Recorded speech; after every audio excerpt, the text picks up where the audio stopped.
Welcome back to my channel. If you're new, I'm glad you're here. So the topic I'm covering today is sensitive, but I'm hoping I can help you by sharing my experience. So what were the signs that my relationship was crumbling? And in turn, how can I help you if you're in a similar situation? Let's get into it. I sincerely think that people do not get married or together with someone to not make it work or to get divorced. So in my mind, I really wanted to actually prove that nothing was going on. Maybe he was experiencing a midlife crisis or just a phase. Maybe all we needed to do was make more time and we would be happy again. However, that just wasn't the case. What do you do to determine someone may be cheating? Here is what I would recommend. Keep in mind, you want to approach this on a high level, kind of like a private eye. So executing an unbiased root cause investigation and save your emotions for later. You have 2 eyes and 2 ears and 1 mouth, so use them all wisely. Observe what is going on in your relationship. Like a bystander or impartial person, you want to get as much of an unbiased perspective as possible.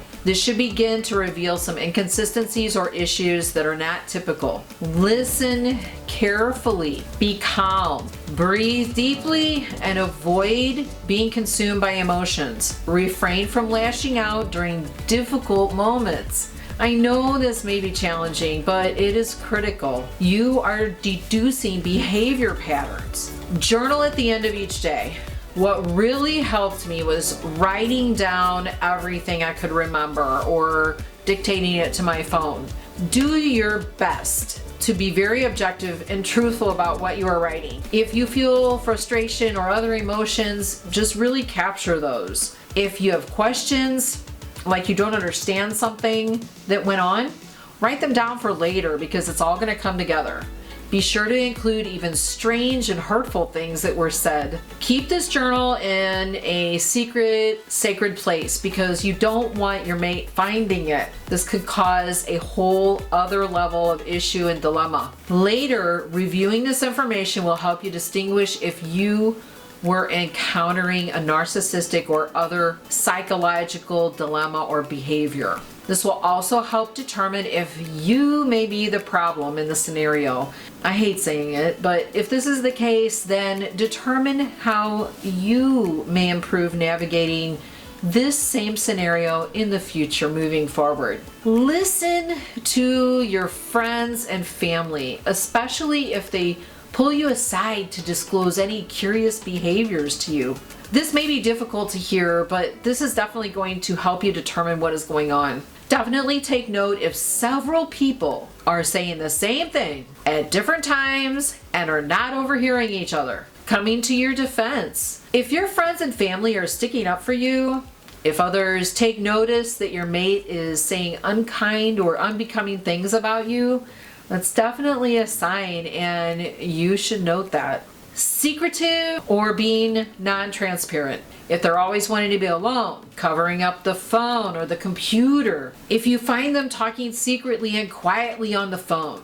Not disclosing passwords or other sensitive information that you would typically share with someone you're with. Uncharacteristic changes in behavior. The opposite of what they would normally demonstrate, such as exaggerated gestures, laughing very loud, jockeying to be the center of attention in a room, or if a person pulls back and becomes very unengaging, reserved, or shy. This can also include negatively critiquing how you look when they used to be complimentary, obsessing about their own looks or hygiene when they did not spend hours in the mirror or the shower previously, overreacting to small things. If you're getting in an argument about hair being in the shower drain, something larger may be behind this. You may think it's strange and funny, they're just having a bad day every day,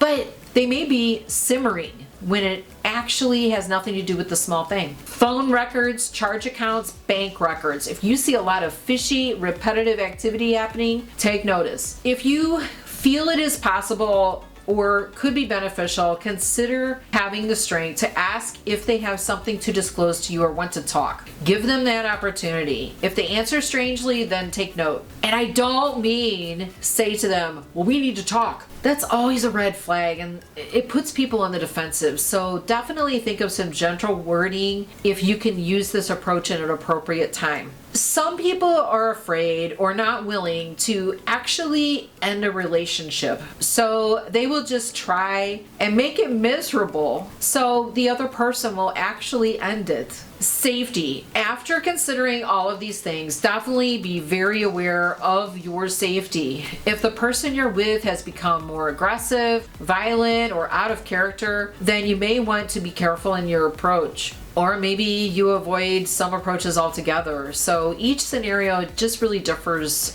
So use your best judgment and err on the side of caution. Indeed, uncovering something out of the ordinary, if you do figure out that someone else is in the picture, then I would think about a safe, smart, rational path forward. So this could include counseling.